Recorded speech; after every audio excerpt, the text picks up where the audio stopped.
सुबह सुबह दरवाजे पर अपनी नवविवाहित बेटी को सारे साजो सामान के साथ सामने पाकर कमल जी घबरा गए। हे भगवान, ये क्या है तान्या? सारा सामान लेकर ससुराल से वापस क्यों आ गई?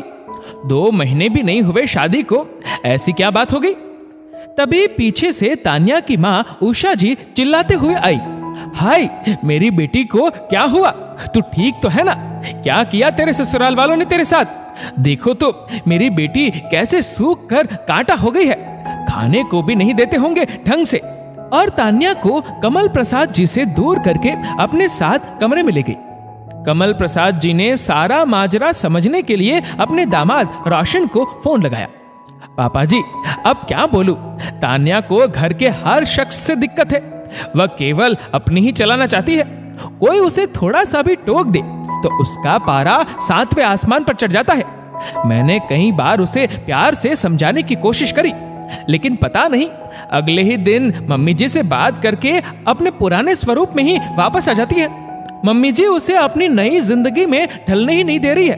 पापा जी, बुरा मत मानना, लेकिन अगर हर छोटी बड़ी बात में लड़की की माँ अपनी चलाए तो किसी भी लड़की का अपने ससुराल में टिकना नामुमकिन है। आज भी तान्या माँ की किसी बात से नाराज होकर घर से चली गई।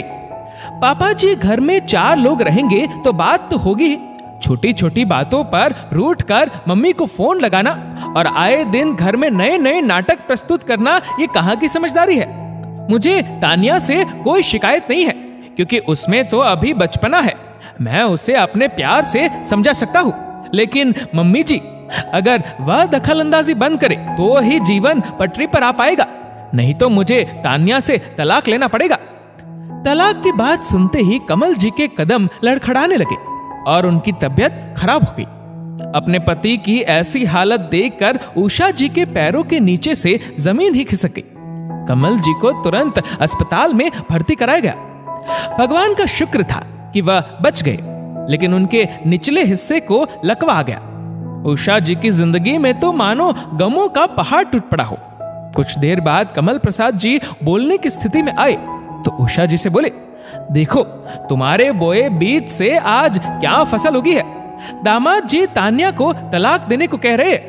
तलाक क्या कह रहे आप? और नहीं तो क्या, तुम जो तान्या को बचपन से परवरिश दे रही हो और शादी के बाद भी उसके निजी जीवन से अपनी दखलंदाजी नहीं हटा रही हो, तो उसका और क्या परिणाम होगा? तुमने एक माँ होकर भी कभी अपनी बेटी का घर नहीं बसने दिया। बचपन से तान्या को तुनक मिजाज का बना दिया।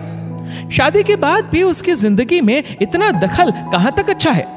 जब भी मैंने बीच में बोलना चाहा तो मुझे भी तुमने चुप करा दिया। मेरे जीवन भर की कमाई लगाकर मैंने तान्या की शादी करी थी।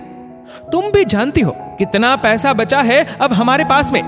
ऊपर से इस बीमारी ने बचा कुचा पैसा भी खत्म कर दिया। और अब तान्या, तुम ही बताओ, क्या सच में ससुराल वालों की गलतियां इतनी थी कि नौबत तलाक तक आ जाए? इतना कहते कहते कमल प्रसाद जी फूट फूट कर रोने लगे। उषा जी सिर झुकाए अपनी दिखावटी ममता को कोस रही थी। जब बेटी की माँ ही उसकी जिंदगी को बर्बाद करने में लग जाए तो कोई भी क्या कर सकता है? ये क्या संस्कारों के बीज रोपे हैं मैंने, जो मेरी फसल इतनी दुखदाई परिणाम दे रही है? बड़ी हिम्मत करके उषा जी अगले ही दिन अपनी बेटी तान्या को उसके ससुराल में लेकर गई। उन्हें वहां देखते ही रोशन दौड़ पड़ा। अरे मम्मी, आपने मुझे बुला लिया होता। पापा जी कैसे हैं? मुझे तो आज ही उनकी तबीयत का पता चला। रोशन का इतना प्यार भरा व्यवहार देखकर उषा जी को अपने किए पर बहुत शर्म आ रही थी। उनके मुंह से एक शब्द भी नहीं निकल पा रहा था। आंखों से बहते आंसुओं ने ही अपनी सारी बात कह डाली। हाथ जोड़कर वो अपने दामाद के सामने खड़ी हो गई। अरे मम्मी, ये क्या कह रही है आप? प्लीज मुझे शर्मिंदा मत कीजिए। नहीं बेटा, शर्मिंदा तो मैं हूं। मेरे व्यवहार से मैंने मेरी ही बेटी का घर उजाड़ने में कोई कसर नहीं छोड़ी। मैं मेरी उन सभी गलतियों के लिए माफी चाहती हूँ। तान्या को भी उसकी सभी गलतियों के लिए माफ कर उसको वापस से अपना लो। मुझ पर ये अंतिम कृपा कर दो। मैं वादा करती हूँ आगे से तान्या के निजी जीवन में कभी दखल अंदाजी नहीं करूंगी। आप ऐसा क्यों कह रही है? तान्या आपकी बेटी है, आपका पूरा हक है उस पर। लेकिन बस बात इतनी सी है कि कई चीजें अगर हम अपने आप ही संभलने दे तो ज्यादा अच्छा है। नाजुक मामलों को छेड़ने से बातें और भी ज्यादा बिगड़ जाती है। मेरा पापा जी का दिल दुखाने का कतई मन नहीं था। आप चिंता ना करें मम्मी, हॉस्पिटल का सारा खर्चा मैं उठा दूंगा। आप बस उनका ख्याल रखिए। मुझे पूरा विश्वास है कि तान्या को यहाँ खुश देखकर उनकी हालत में जल्दी ही सुधार आएगा। अपने दामाद की ऐसी बातें सुनकर उषा जी को अपने किए पर बहुत शर्म आ रही थी। अपनी समधन के पास जाकर उषा जी अपनी समधन से बोली, देखिए आपके और मेरे बोए बीच का अंतर, ऐसा हीरे जैसा बेटा पाकर एक माँ धन्य हो गई है।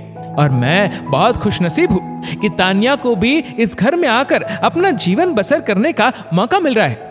अब आप अपने संस्कारों से एक नया बीज रोप कर उसके जीवन को नई दिशा प्रदान करें।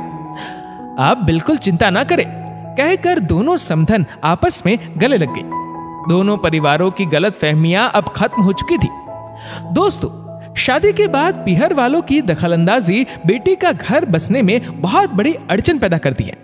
एक औरत को हमेशा से दो घरों को संभालना होता है।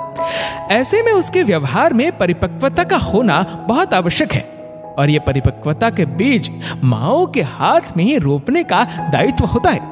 इस वीडियो को लेकर आपकी क्या राय है, नीचे कमेंट करके जरूर बताएगा। और अगर आपको वीडियो अच्छा लगा हो तो इस वीडियो को लाइक करेगा, शेयर करेगा ज्यादा से ज्यादा लोगों तक। और ऐसे ही और भी इंस्पिरेशनल वीडियोस के लिए सब्सक्राइब करें हमारे यूट्यूब चैनल को और फेसबुक पर फॉलो करें हमारे पेज को। धन्यवाद।